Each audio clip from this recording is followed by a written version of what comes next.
Alright guys, so I'm sitting here watching these videos on YouTube of how to replace the coupler on my Kenmore wash machine or replace the clutch, which they're good videos and all, but I didn't need either one actually. Let me show you what I did and maybe you'll luck out like me and not have to replace either one.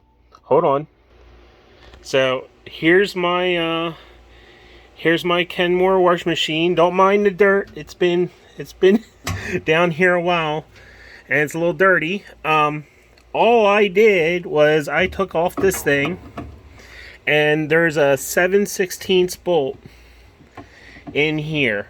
Hold on, let me see if I can get it off with one hand. Oops, not getting it off like that. Oh shit!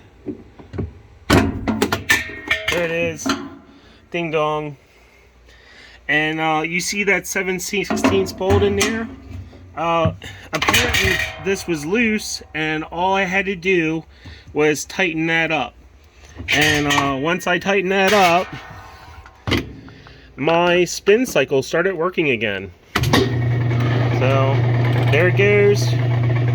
Starts working no problem. And that was the whole issue.